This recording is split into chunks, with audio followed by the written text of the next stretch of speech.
I would like just to quickly, read a small speech that we've put together. One of the other things to mention is that we have speeches that will come from the Kenyan Ministry for Environment, but also from our other speakers. And these speeches will perhaps be read as we go along the conference. But in the interest of time, I'll just proceed to quickly read the speech that I have just to contextualize why we are doing this. So as the world reconfigures its efforts towards addressing the changing nature of global challenges such as health-related challenges, climate change, and others, sustainable recovery from these challenges have become a major agenda. In many developing contexts, such as Africa, efforts to recover from these global interactable challenges have been marred with significant rush to return to economic normalcy, leading to increased risk accumulation, greenhouse gas emissions, health hazards, disaster risks, among others. So African countries are currently re-engaging the world in green recovery dialogues, climate change discussions, but also disaster risk issues. And we just came from Glasgow, where there was a lot of passion and pursuit about Africa's leadership in climate change to inform policy and action. These have not been properly consolidated to be able to kind of inform a more consolidated or collective positioning for Africa as a continent, and to be able to show really where are the gaps and where do we need to intervene. And most importantly, how do we create an agenda which is more demand-driven when it comes to research and the use of evidence to support some of these, or to respond to some of these challenges that we are talking about.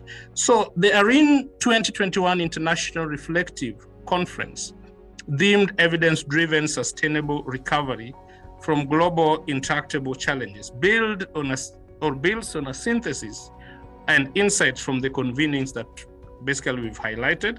And these convenings were undertaken within three key challenges that Africa is actually facing. One of the challenges is health. Of course, we are talking about COVID-19 at the moment.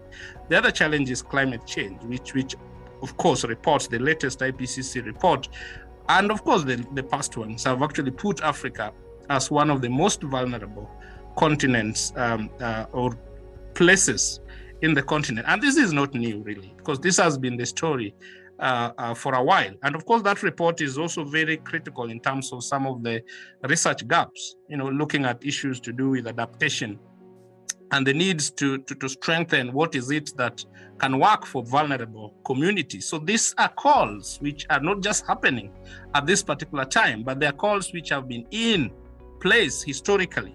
Yet actions to be able to consolidate and try to bring this into a more consolidated next steps have been lacking in the continent. And this is why ARIN is basically trying to create a foundation, create a space where we can have dialogue, where we can try to begin these discussions and see what is it that different people, different capabilities have to be able to support a more collective approach, not just a collective approach, but a synergistic way of addressing these challenges that are presently affecting the continent, but more broadly are going to affect the continent in the future.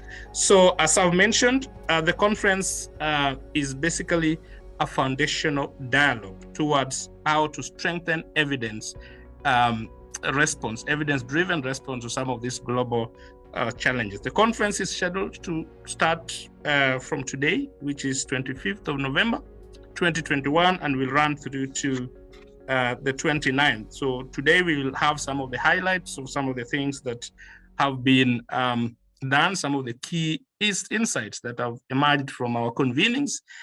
Tomorrow we'll begin to explore, what are some of the partnerships to, or what are some of the options to be able to address some of these these particular gaps in a more strategic way. And finally, just to highlight, and as I've said, the ARIN network is basically working with a number of partners with the aim and the passion to be able to, bring things together, bring expertise together, bring lessons together, bring learnings, together, and be able to harness, the strength and the rich, innovative ecosystem that Africa already has in terms of many things, in terms of skills, in terms of resources, in terms of the policy environment, and also in terms of international partners and support. So just briefly about the ARIN network. ARIN network is a network of over 200 researchers and policymakers across 36 African countries. And the network is aimed at promoting research excellence and dialogue on best research and impact practices. The network provides one of the unique convening platforms for science policy interface in Africa, building on evidence.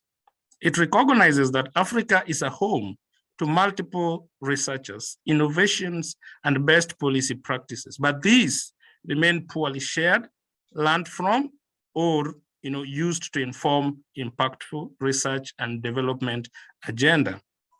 The ARIN therefore provides a peer review platform where best research and impact practices from different African contexts are shared, profiled, and leveraged to inform a transformative policy agenda. Ladies and gentlemen, I know these are not normal times, as I've said. The pandemic is still here with us, and we have been confined in discussions, dialogues, webinar after webinar, all geared towards trying to discuss efforts to bring thoughts together. But I do hope that this particular reflective conference will be useful to you and will be a good Christmas gift as we think about a more transformative 2022. So let me take this opportunity to thank you very much for making time to be part of this journey. And I hope that you are going to enjoy the process.